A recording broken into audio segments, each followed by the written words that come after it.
You are valuable. Your experience is valuable. Your experience is going to help somebody else. And that's what I tried to tell this guy. Like, we all have a purpose. Now, early on in recovery, that can be very, very hard to see. Very hard to see. Then I need to buy into this program. Whether I believe it or not, no matter how rocky it is, no matter how many times I've fallen, because, guys, I have fallen more times than I like to admit. Way more times than I like to admit. Thanks so much for listening to No Lions Here with me, Big Panda.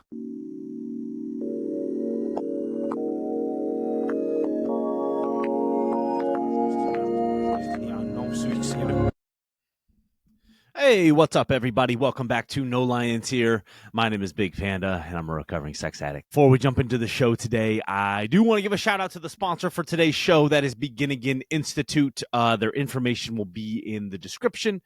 So if you or a loved one are struggling with sex, love, or porn addiction, definitely go and check them out. They're a big part of my story and my journey, and I don't think I'd be where I'm at today. Actually, I know I wouldn't be where I'm at today without them. So just want to give a big shout out to them and for partnering with the show. I really appreciate it. Shout out to them. So welcome back to the show. Excited to get into it today. It's been a little bit since I think I've done a check-in. I think on the last episode, I was kind of sharing just feeling some distance around the podcast and just feeling distant and like not really too sure, but knowing, hey, I'm going to always continue to do the podcast, but not really knowing where it was going, what I was doing, no real plans with it. Eventually we'll be moving out of the studio. As you can see behind me, things look a little different. There's some things going on behind the scenes that I don't know if I don't know. I don't really want to talk about them.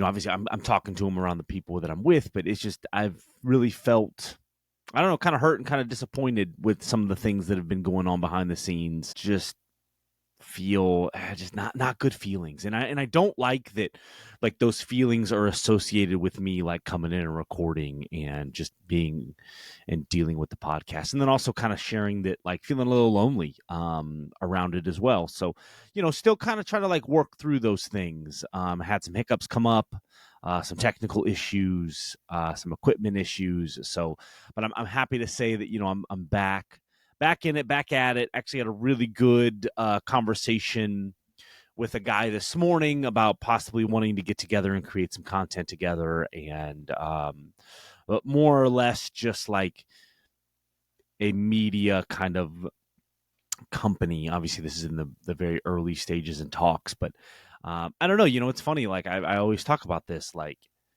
anytime I've got questions around the podcast, like, things pop up that just kind of validate what I'm doing with the show, and to kind of help keep that motivation there. Even if that motivation is low, like, there's still motivation there. Like, again, I know that no matter what, I want to be doing the podcast. I want to be sharing my journey, sharing the ups and downs and like everything in between. So I want to continue to do that no matter how I'm feeling, no matter where I'm at. I always used to think that, like, I couldn't like come in and talk about the show unless I had something like that was really pressing, or I was really down, or I was really up. Like, I thought that I kind of had to be in these certain places before that I could like come in and record, when in reality, like, that's like not the case at all. Like, there's always going to be something going on. I'm always going to be, some kind of high, some kind of low, or even if I'm just right in the middle. Maybe if like today, like, I'm like, I don't know if I really have a whole lot to talk about. It's kind of funny because I say that every time I come in, and then I end up like just spilling a bunch of stuff. So we're going to kind of see, got some exciting stuff going on. I am officially, well, I guess not officially yet. I got to hear way back here from the state. But I did pass my CPRSS certification exam. So unofficially, I am a certified peer recovery support specialist, a recovery coach. That is like, I've been working in the treatment center, and, I could start working there even though I hadn't become a certified peer yet. And, well, good news is 2 weeks ago, I went in and I took that test and I passed it. So really excited for that. Now I got to wait for the state to get back with me. They sent me the preliminary scores and I had passed, and they're like, all right, wait 4 weeks and we'll send you an official email. And I'm pretty sure I got to pay them some money too. So gotta love how the states ran. So like, that's really exciting. So there were 2 certifications that I was working towards. One was the CRSS and the other was a CPRS. Now the CPRS, that like directly correlates with my job, and like that's like my job title. So the CRSS one was just kind of like, it's just kind of extra, just more on top. And I actually failed that exam. However, I wasn't too upset with that one. That one's more of the harder exam to take. There's a bunch of other people that I know that failed that exam or have had to take it multiple times. And, I didn't study for it. These tests are like situational. So it's like I've heard from people that like even going off the study guide, it wasn't necessarily like anything that like really prepared them for it. So I did fail that one, but however, I passed the CPRS one. So now I am, again, a certified peer recovery support specialist. Really proud of myself. This has kind of been a culmination over the last year of working towards that. And now working in the, recovery industry, the treatment industry, getting to go into work and getting to help people and share my story and just be like a light of hope for people in the treatment center. And so that's all going like really well. I feel really good with what I'm doing. I feel good with the classes I've got that I'm teaching, the one-on-one sessions. I'm definitely getting better. Like, there's what's really cool is like, I'm always learning. I'm always improving. I'm always learning from people around me. I had Scott on the podcast recently, and I want to apologize that recording. I tried a completely different camera angle. That camera angle was hooked up to the backup microphone, so we didn't actually get any sound through the normal microphones, and I felt really bad. I remember I came into the studio and I was editing it and I was like, what is going on? Why does it sound like that? Oh, it's because I picked a different preset for the cameras. I got a bunch of different cameras in here. And unfortunately, I picked the backup camera. And that's one that's supposed to kind of record everything in the background just in case I like lost microphone while I was recording, it would still pick up. And so it's a little muffled, it's a little grainy, and that's the first time that's happened. So it's a learning experience there. I still got the episode. It wasn't like I had to scrap the entire episode. I just felt bad because it wasn't that quality that I'm used to putting out. And I want to keep up on the quality, but again, good learning opportunity. So I'm going to make sure that I don't make that same mistake moving forward. And so as far as the treatment center goes, and something that I've been kind of thinking about lately is like, practicing what I preach. I give these group education courses on all different kinds of topics. I do like a spirituality. The feeling wheel is a part of all of them, sitting with the feelings. I make them sit with the feelings. We do like a little meditation around that. And just like, okay, Alex, like looking at my life and saying, okay, like, you're having these clients do things, right? I'm giving them some homework, setting some goals, just kind of things like that. Am I personally applying those things to my life? And, I got to look at that, because if I'm sitting up there preaching to them, again, I'm not perfect. But am I following the own things that I am talking about and that I am teaching? And, a lot of it I am. Again, I'm not perfect at these things. I always don't like sitting with my feelings. I kind of preach that a lot. I don't like doing that, but I have noticed that like I am making more and more time to do that. And maybe it's not the traditional like, all right, let me quiet down, light a candle, set some music and sit down. Sometimes it's, hey, I'm driving home, or I'm driving to work, or I'm driving home from a hockey game, and like I'm just not playing any music, and I'm just kind of like talking to my higher power, or just kind of feeling what it is that I need to feel. I feel like I've been really reflective lately And that's something that, that I do talk about, and just being reflective, making the phone calls. I tell them like, hey, you know, if you really break down recovery, like, and this is the way that I do it, because a lot of people in the treatment center right now, it can be very overwhelming. I know I was very overwhelmed. I was pretty overwhelmed with the things that I thought that I had to do. And I was using those words, right? I had to do them.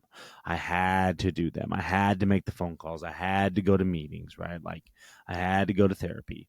Whereas, one, we're changing up that verbiage to I get to, right? I have the opportunity to do these things. I get to do these things. To like really breaking it down for them and saying, hey, let's look at your day. And okay, in the morning, can you say a prayer? That's going to take you 2 to 5 minutes. Make a phone call in the morning. That's going to take you about 10, 15 minutes, right? For me, I always thought that like, a phone call, I don't have time to make a phone call. I don't have, all I have is 5 minutes. Um, and I've been very spoiled with, being connected to some people that I really respect and want to talk to, that like sometimes phone calls go an hour, 45 minutes, 30 minutes, 25 minutes, whatever it is. However, like they don't necessarily always have to be that long. Again, I got kind of spoiled with my sponsor and some of my other friends. Like a program phone call can be 5 minutes, 10 minutes. So I'm like, okay, wake up, say a prayer, make your bed. That's going to take you 5 minutes. Make a phone call in the morning. 3 phone calls a day. Make a phone call in the morning. Make a phone call around lunchtime, in the afternoon. Make a phone call checking in at the end of your day. And then maybe do some journaling. So without hitting a meeting, right there, you're looking at like 45, 50 minutes of work. Split up throughout the day, right? And I always ask them, like, does that seem manageable to you? Do you think that you can do that? And when you break it down like that and really look at it in that sense, in that way, it's like, oh, yeah, like I can totally do that. Out of the grand scheme of things, less than an hour. Someone told me early on in recovery that like you don't really need to spend a whole lot of time throughout your day on reading or step work. Like those things are good, and we need to make time for those things, yes. However, I don't need to be sitting down trying to do 3 hours of reading literature and working a step. Now, if that's something that you want to do, maybe that works for you, great, do it. Again, the beauty of recovery is I get to figure out what works for me, right? I did the 90 and 90, or at least I tried my very best to hit that 90 and 90. Now, some people don't want to do the 90 and 90. Okay, like that's up to you. Let's see if it works. Right? And you can always at any point in time jump in and say, I'm going to make this commitment to do 90 and 90. Right? I could do that now. I know guys that have relapsed that said, okay, I'm going to get back to the beginning. Let me do my 90 and 90. Okay. And you've already been in recovery. So, okay. And, for a real long time, and I see this a lot in the treatment center, like for a long time, I thought that I had all of the knowledge, but I wasn't applying the knowledge. I could spit off recovery sayings, and I could tell you what I thought you wanted to hear and what I thought I was doing or what I needed to do, but I really wasn't applying those to my life. It was like all of this knowledge, but yet I was still struggling with sobriety, and I really wasn't necessarily practicing these things in my life. I would practice them when things got hard. And, I think a lot of it is, a lot of recovery. Like, I'm really grateful that in my recovery, I really dove in, like, head first, because I knew that, like, I didn't have any other way. And now, early on, there was some underlying motivation that helped with my recovery, wanting to get the ex-girlfriend back, wanting to be healed. Oh, if I work through the steps as soon as I get out, I'm going to be healed. And I'm going to be able to say, look at me, and, that's not really how things work. However, what that did was that got me into a routine, into a habit. Maybe I didn't believe in it. I gave a group a couple weeks ago on the promises of recovery, the promises of 12 step. And, if we are painstaking about this new phase of our development, we will be surprised before we are halfway through. You know, are these extravagant promises? We think not. They are being fulfilled among us, sometimes quickly, sometimes slowly. They will always materialize if we work for them. I have to work for them, but they will materialize. And like, think how powerful that is. Like, when you go back and you think about a promise, right? What is a promise? This is kind of something I'm working on, how to improve this group. But like, think about this. Like, what is a promise? You know, a promise is a bond. A promise is a word, you know, that, hey, I'm gonna hold up my end of the deal here, is a promise. Right? I promise I'm gonna come help you move. Like, I promise I'm not gonna do this. I promise. Like, but guys, promises to me in active addiction, they held no weight. You know how many times I said, I promise I'm done with Coke. I promise I'm not going to cheat on you. I promise I'll stop looking at porn. And then I wouldn't hold up my end of the deal. You know, that's kind of why I say today, like, I can't tell my partner, who's amazing, by the way, we'll get into that. I cannot promise her that I won't act out or use ever again. What I can promise is that I'm going to work my tool, work my program to the best of my ability. So, promise, that's a big word. That's a big word. If you promise, you better be able to stand on that, and you better follow through with that. And that I know that I'm not quick to throw that word around, because I have to be careful with that. Because again, I've broken promises before. I've broken trust. I have betrayed people. And so for this program to come in and say, hey, we promise you this. Here are the promises. Like, whoa. Now, part of the promises is that I have to hold up my end of the deal, right? I can't just sit on my hands and say, well, I'm in the program promised me. Well, no, I have to be painstaking. I have to put in the work in order to reap the benefits of the program. And like, wow, like 12 Steps has made a promise to me. And, you know, sometimes I gave this group at the treatment center, and one of the guys was like, I don't believe that. I have a hard time believing that. And it's like, okay, you don't have to believe it. You don't have to right now. I don't necessarily expect you to, because we haven't been putting in the work. And so when you start putting in the work, you start seeing the promises fulfill and come true. I've seen it. I've seen it in other people's lives too. Like, the promises are real. The promises are there for a reason. Like that, they are a promise. And you can hold 12 Step to that promise as long as you're putting in that work. Right? I told people, hey, if you go out there and you work a program and these promises don't come true, now again, some of them you got to have, again, quickly, sometimes slowly. If you come back to me and say, Alex, these promises are not being fulfilled, you know, if I'm a liar here, then I'll bow down and tell you I was wrong and you were right. However, I am going to have some questions about your program.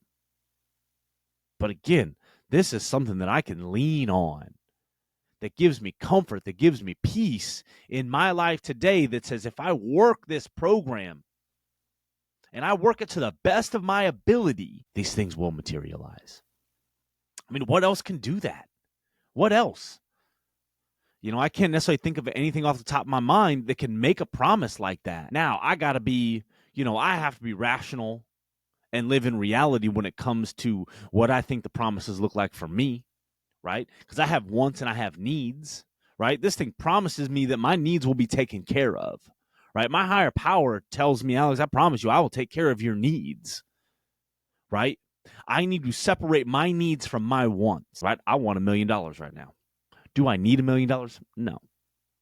So if I'm sitting here on my hands saying, well, I don't have my $1 million yet, these promises are full of crap, well, then that's on me, right? That's my part of the deal. That's my part of the deal. But again, you know, early on in recovery, it's like I don't necessarily believe in some of this stuff, right? Some of the sayings, the cliches, they were just kind of like, I'm getting annoyed by these, right? People just throw these things one day at a time. Keep coming back. It works if you work it, you know, like they kept throwing these things at it, and I would just get so annoyed because I didn't believe in it. And that is okay. Just because I didn't believe, I knew that I needed to keep coming back. I knew that I needed to keep working it because things would get better, right? Yeah. And things didn't get better in the way that I wanted them to, right? Early on, right? I said, hey, I'm doing this to get the ex back. I want that relationship back. Well, she didn't come back. And that's okay. But, right, that's the difference between my want and my need. That was not a relationship that I needed. God bless her. I wish her the best. That is not a relationship that I needed. I wanted it, but I did not need it. And over time, I got more okay with not getting the things that I wanted, right? I don't know. I have a hard time of separating my needs from my wants. Now it's a little bit more easy. It's a little easier. However, again, I still get stuck in that sometimes, though. That idea of like, I want something, but do I really need it, right? If I look at my day to day and what I have going on in my life, I have everything that I need to get through my day sober and in one piece. Do I have the things I want? Not necessarily. Life doesn't necessarily look how I want it to look right now. Again, want. That's something I want, not something that I necessarily need. I have love. I have support. I have a roof over my head, right? I woke up this morning. I have breath. I can breathe. That's life. That's it. I have what I need today. Okay. And if I can look at things like that, that perspective, it's all gravy, right? So early on, if you don't believe in this stuff, like I get it. I understand that. You can be skeptical. Don't let that skepticism pull you away from the program. Don't think that this isn't going to work on me. I'm different. Right? I had this conversation this week with a guy. Great guy. I won't disclose more other than that, but great guy. But, early on in recovery, we were very vulnerable. We were very raw. We were very fragile. Because we have years and years of these tapes in our head that are telling us we're nothing, we're not good enough, we're different, we can't be helped, I am terminally unique, my problems, nobody's going to understand them. And so I get it, because I was there, right? I thought that I was a lost cause. I didn't think that anything would help me. And so I got this guy right now that he's really struggling with that. Really struggling with, that feeling of he's different. This isn't going to work for him. He's tried. Well, have you really tried? Right? You got to give the other big part of recovery is time, right?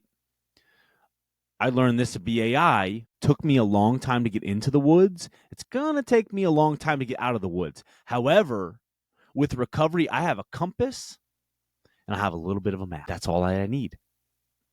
Right? I'm not just wandering without tools. I've got my little knapsack on, right? Whereas before I didn't. I was running. I had nothing. I had no tools. I had no compass. I had no map. I was just running from everything. Running deeper and deeper into that woods. Every time I acted out, I was just getting deeper and deeper into the woods. Well, now I'm still in the woods, but man, I got a little fire starter. Right? I got a backpack. I got some stuff. I got some tools. I got some things to make shelter with. I got some things that show me the way. Now, do I still get turned around in the woods? Absolutely. Absolutely. I'm never going to be able to do this thing perfectly. But, I was talking to this guy, and it's like, man, one, I understand. I feel you. I understand where you're coming from. These are old, very old tapes. It's like, how old are you, man? These tapes have been around. Don't count yourself out, though. And, when we get into that mindset of this isn't going to work for me or I'm different than everybody else, like that really isolates us from the community. That's me basically pulling away and putting myself on a different level and saying, well, I'm different than you guys. I'm different. This isn't going to work for me. I still remember the very first time my sponsor told me that I was not terminally unique. I was a little hurt by that. I was like, oh, well, you're not you just told me I'm not unique. Like, I probably wasn't that dramatic with it, but I was a little taken back at that. Like, what? And it's like, I am a unique individual. However, like my problems, my addictions, the things I've been through, my feelings, like that is not unique. As in, like, I am not alone in those senses. There are people out there that have dealt with the same things that I'm dealing with, that have been through the same situations that I have been through. So, like, I am not terminally unique. But, and whenever I start buying into those victim tapes of I'm different, this doesn't work for me, I don't believe in this, like that just separates me from my community. That separates me from my tribe. That separates me from my network. And then that just isolates me because now I am over here being a victim, buying into that victim mentality of I am different and I cannot be helped. I am getting in my own way when I buy into those tapes and those conversations in my head. Now, what I will say about this one client is, and I gave him kudos for this the other day, is like your open-mindedness, right? Like you are allowing other people to share their perspective with you, and you are allowing some of that in, right? But if my walls are just so up that I can't let other people's perspectives in, whether I disagree with them or not, right? This isn't about having to agree with everybody else's perspective. Again, another beautiful, beautiful aspect of recovery is that I do not have to buy in or agree with everybody else's perspectives.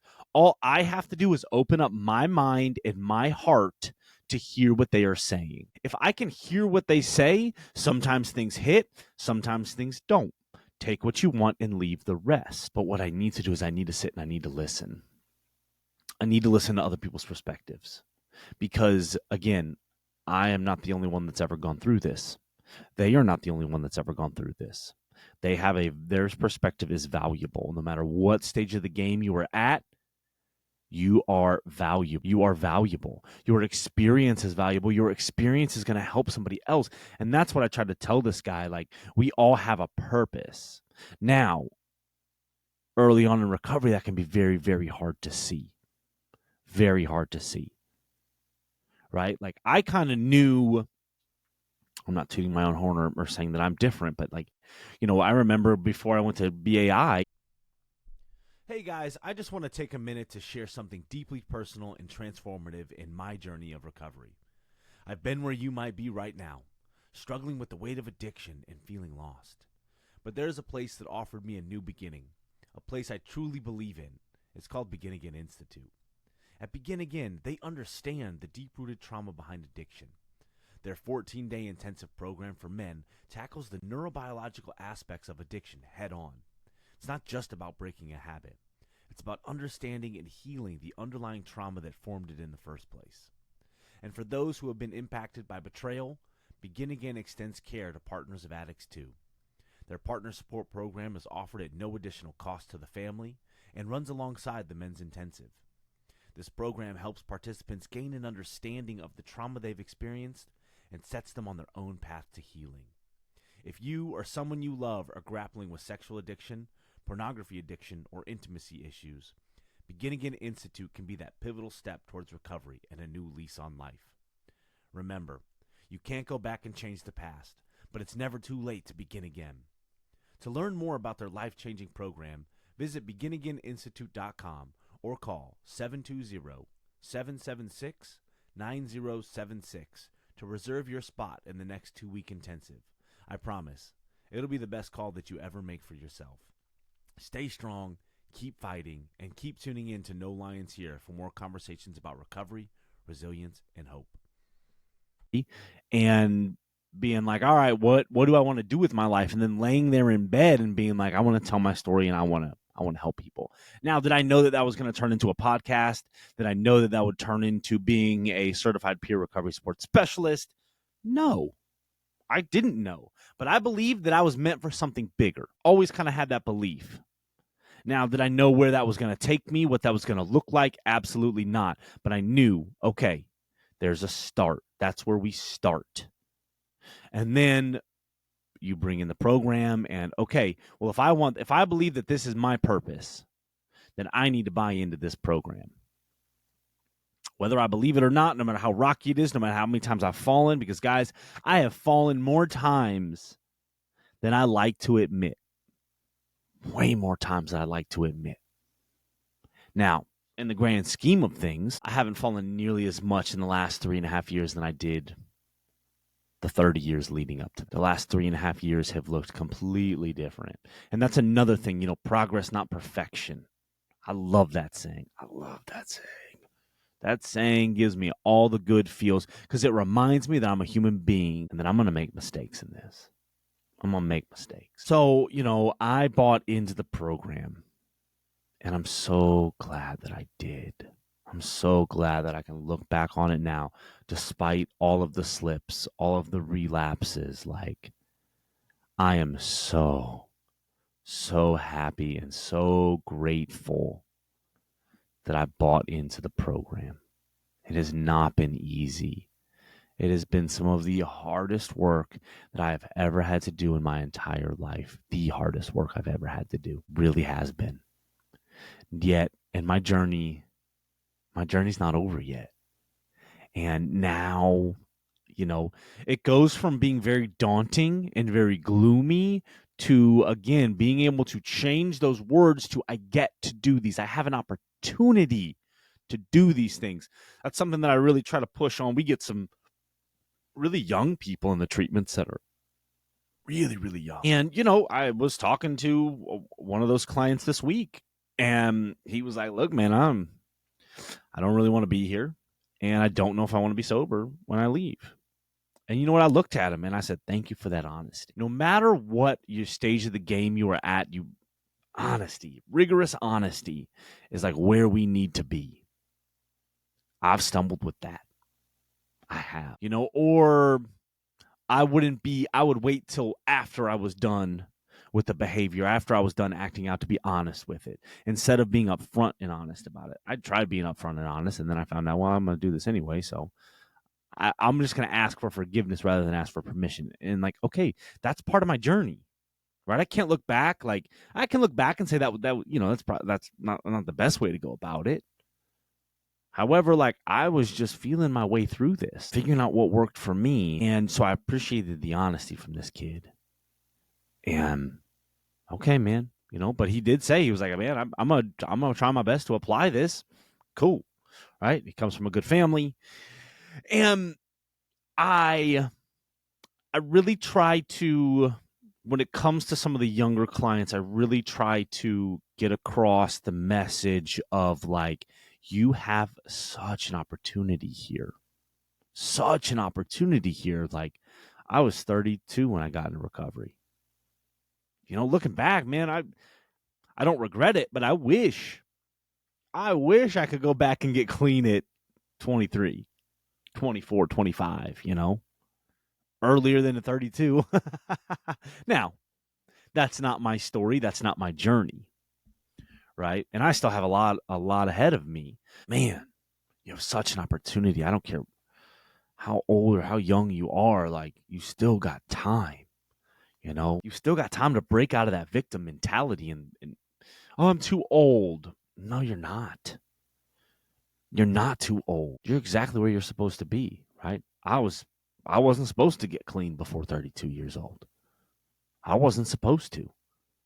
I didn't have it in me. I didn't have the drive. I didn't have the motivation. I didn't have the awareness either, right?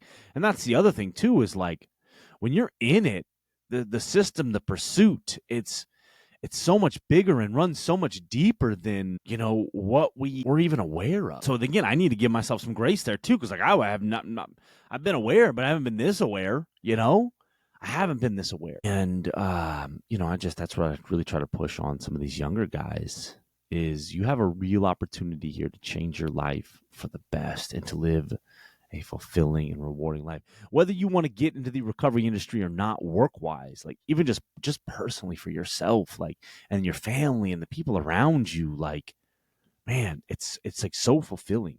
Even with all the hard times and not being where I want, I can still sit back and say this journey has been so rewarding. Now, check in with me tomorrow. I might not have that same attitude or that same perspective in the moment. However, I know that it's there and I can see it. And I'm more in those places now more than I'm not. Whereas in early recovery, it was very much doom and gloom. It was really hard to see the hope, really hard to see the way out. I get it. Again, this is hard. This is hard stuff. This is some of the hardest stuff you're ever going to do in your life. It's also the most rewarding stuff that you're ever going to do in your life. Again, back to the promises. I will know a new peace. I will know a new freedom. I will be able to handle situations that used to baffle me. I'm bumping up against that now. Like, I'm running into situations that used to baffle me. Now they don't. I don't have to react to these things. You know, I'm not spiritually bankrupt. I have spirituality in my life. You know, I have people in my life. That's what it's all about. Now, it's taken me time, and I'm still working on these things, right? It's never going to be like, okay, cool, like, I'm as spiritually full as I'm ever going to be. I'm as loved as I'm ever going to be. I'm supported. Okay, I'm done. That was good. I'm good. I'm full, right? Like, I'm going to have to constantly be taking this recovery medicine, right? Addiction is a disease that is treatable, not curable. We can treat it. We can lessen the symptoms, right? It can go into remission. I don't believe that I'll ever be recovered. And that's not me being negative or thinking down on myself. I just believe that, like, this is the thorn in my side, right? Because if I feel like I'm cured, and I've talked about this before, if I feel like I'm cured, I stop seeking, right? If I am still an addict, if I still believe that I am an addict, I need to be seeking. I need to be seeking. I need to be searching. And when I don't have that belief anymore, I stop seeking. Now, even as a recovering addict, I can still get into those days where I don't have the motivation to seek like I normally do. And that's okay too, because every day is going to look differently.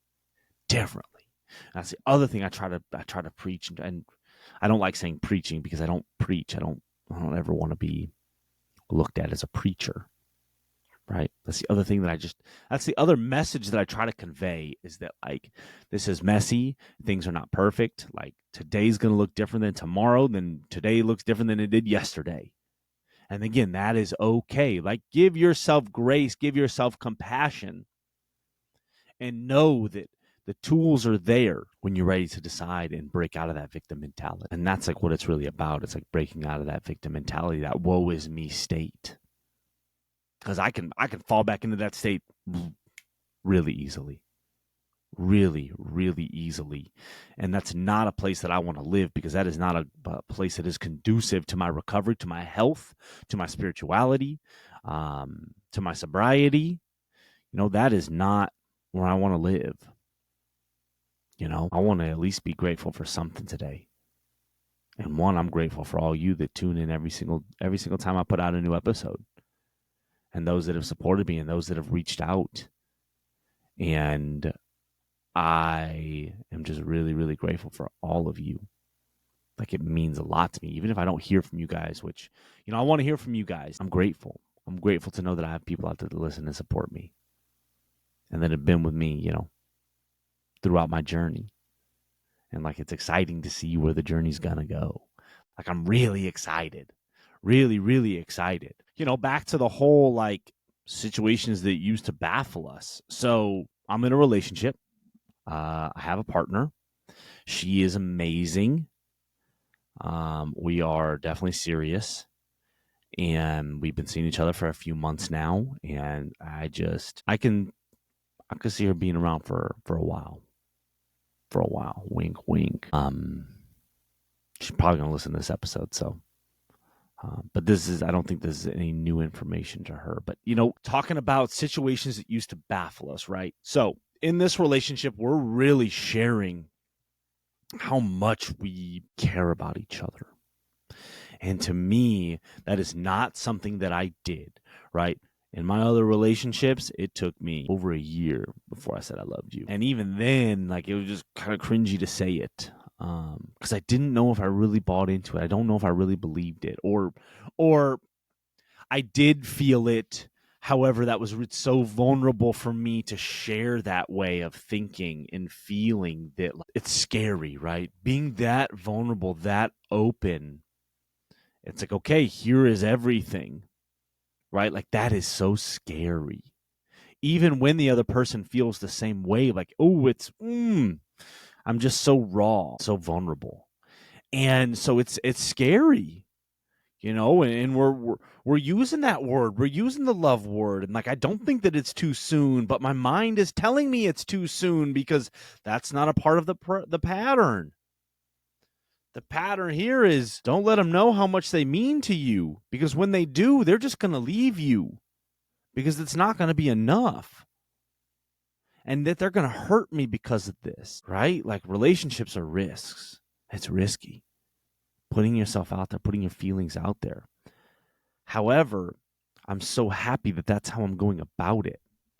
Like, she knows most shameful parts of me. She's seen them. I've showed them to her. And for me, I can go to these extremes. Like, I'll give you an example. Like, I can go to these extremes where, like, oh my God, I get so wrapped up, so singular mindseted on this relationship because it's new and it's wonderful. And oh man, like, physical intimacy, like, wow, I actually feel good about how I'm expressing myself physically with this person. And, like, we're being physically intimate. And it's great. And it's like, I don't feel shame. I don't feel guilt. I don't feel remorse. Like, oh, wow. Like, I feel clean in all of these actions. I feel so clean. And it feels so good to get that validation. But what that can do for me, though, is that can totally shift the pendulum all the way to one extreme of, okay, forget everything else in my life. Now it's all about just you and this relationship. Right? Which, that's not healthy, right? But I'm also an avoidant. It's really been coming up for me lately. Avoidant. And it's more or less just in my life in general. I'm really seeing how when I'm overwhelmed with a situation, so this happened. I was really overwhelmed about some finances. I have financial insecurity. Finances is a big trigger for me. It's something that I become very avoidant. I don't want to look at those things. I don't want to deal with those things. And what that can do is that can then bleed over into all these other areas of my life. And I can start to doubt, because it all started with some financial insecurities. So then I start becoming avoidant around finances. And then, the relationship creeps in, and oh my God, is this moving too fast? Do I need to pull away from this? Like, is this where I'm really supposed to be? Is this the person I'm supposed to be with right now? Like, oh my gosh. And it's kind of funny. I had to kind of pull myself back, talking about that reflectiveness and just sitting quietly. Like, I had also, like, just lost a hockey game that night. So, like, I was in the feels that night. And I'm like, whoa, Alex. Like, why are we thinking about pulling away from this relationship?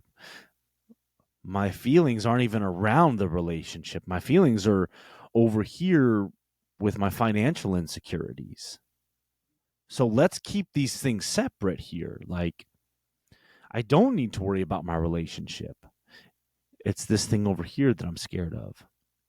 And so then that fear can just seep into all these other areas of my life and cause doubt and avoidance in all these other areas of my life. And so I need to really be careful. And that's where, like, the self-reflectiveness comes into play, sitting with things, taking things to my higher power, talking about these things with people around me, like, because it's not the relationship. Right. And this is me. Right. These are all my problems. And so thinking, like, again, that all or nothing mindset, which is a very avoidant mindset for me, can turn very, very avoidant very, very quickly. And so, for instance, like, I work on Wednesdays. Like, last night, I was like, all right, I've got the night off. I got some tattoo work done last week, so I'm kind of I didn't play some games this week. I've been playing 3 nights a week, and I'm only playing one night, playing tonight. And so I was like, well, Wednesday night, I don't work Thursday.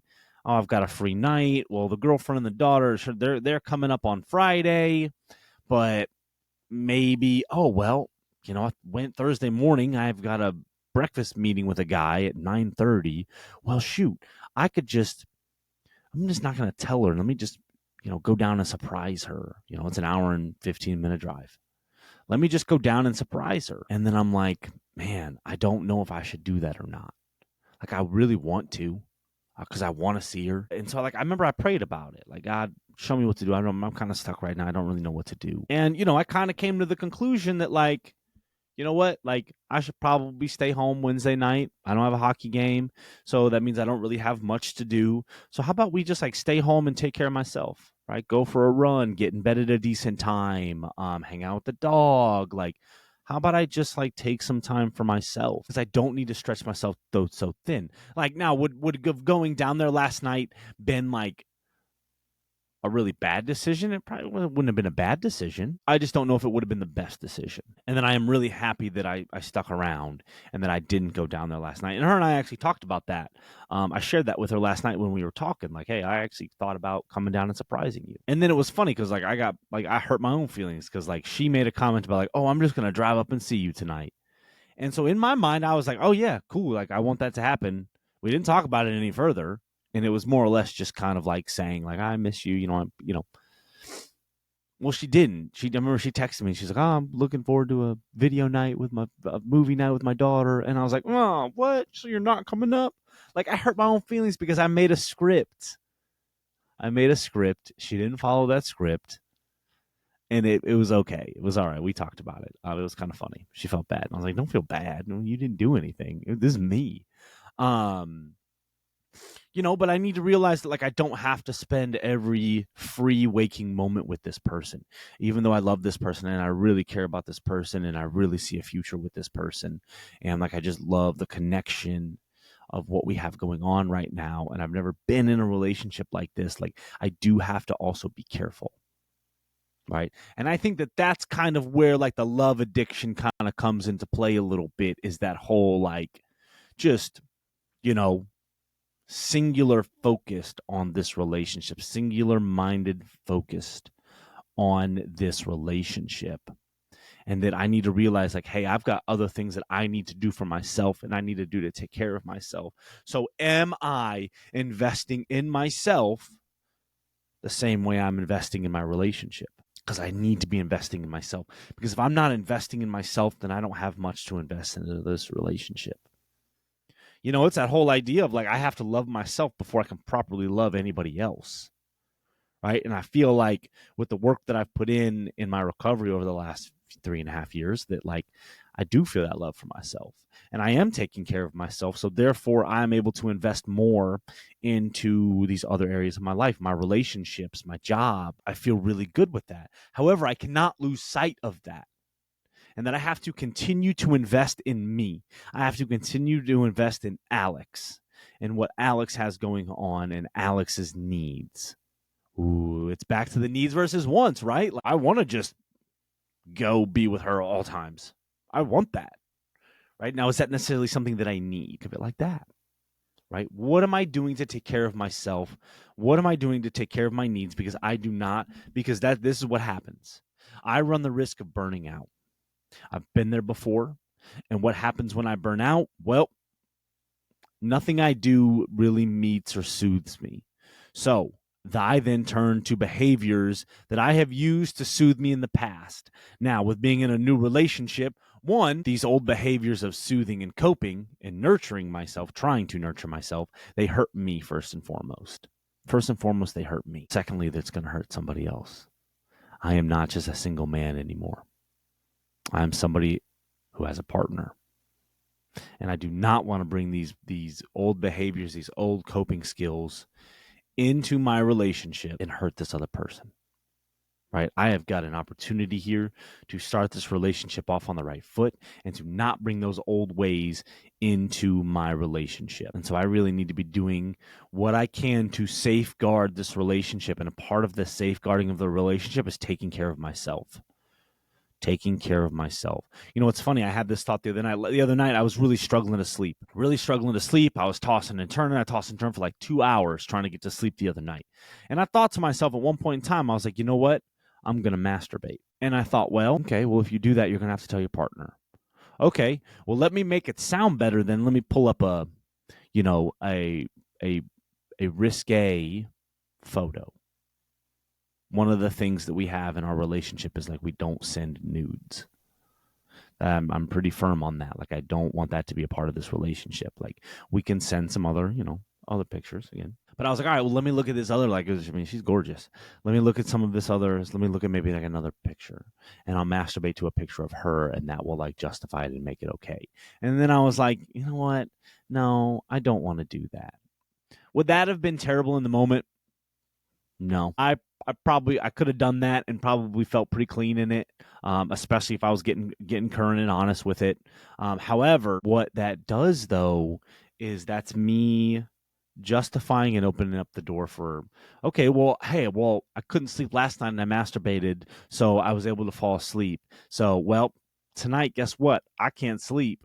So maybe I should just go ahead and masturbate. And let me look at a picture of her. Okay, so all right, well, that worked again. Okay. And then the next night, well, masturbating. Oh man, the picture of her is not really doing it. Let's go a little deeper. Let's look at some porn. Right?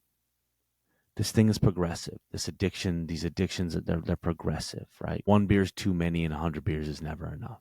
Porn, 1 nude picture is too many, 100's not enough. So, like, I have to be thinking like that.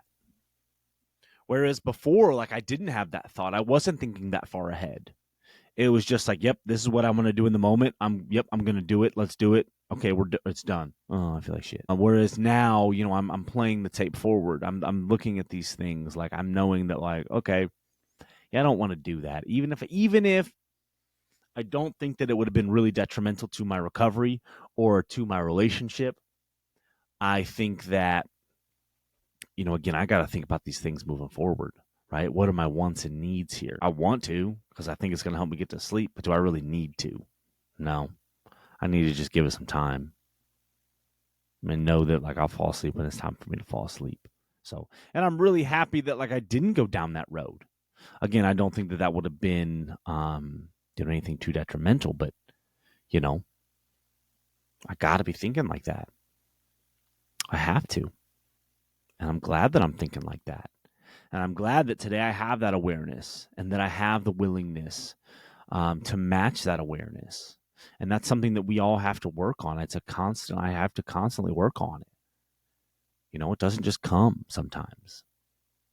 Or sometimes the awareness is there, but the willingness isn't there. And I just need to remember that, like, hey, there's work that I need to do. There was work that I need to do. We've actually been talking about her possibly coming on the show soon. So I think that would be really cool. I'd love to have her on. I'd love to introduce you guys to her. And she's amazing. And I'm really looking forward to seeing where this goes. And, not doubting that either. Not doubting that. And that starts with taking care of myself, right? I got to take care of myself. I got to fill my own cup and do what I need to do for me and take care of my needs. So that I'm not in a place where I'm questioning her or the relationship. So, yeah, so that's been going really well. I'm super excited about that. Super excited to be back in the studio and just recording. And I just really appreciate, everybody following me and supporting me on this journey. So I think we'll go ahead and, we'll wrap it up there. But man, thank you so much for here I am thinking I didn't have anything I was going to talk about. And, well, sure enough, I got stuff to talk about. But thank you guys so much for joining me on my journey. I really appreciate it. It means a lot to me. If you haven't subscribed, go to our YouTube channel, No Lions Here. Give me a subscribe to that. Like and subscribe. If you haven't subscribed on Spotify, go ahead and go hit that bell there as well. Go check out everything we're doing. If you guys have any topics or want to connect, nolionshere@gmail.com. Again, that's nolionshere@gmail.com. Go like us on TikTok, Facebook, Instagram. Yeah, go give us a like. Go support, go give us a like and help spread the message, because that's what I want to do.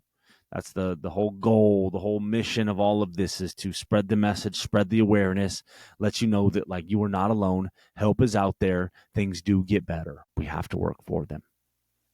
We have to. Are these extravagant promises? We think not. They are being fulfilled among us, sometimes quickly, sometimes slowly. They will always materialize if we work for them. Thank you guys so much. And as always, keep coming back. It works if you work it, and you're worth it. I'll see you guys next time.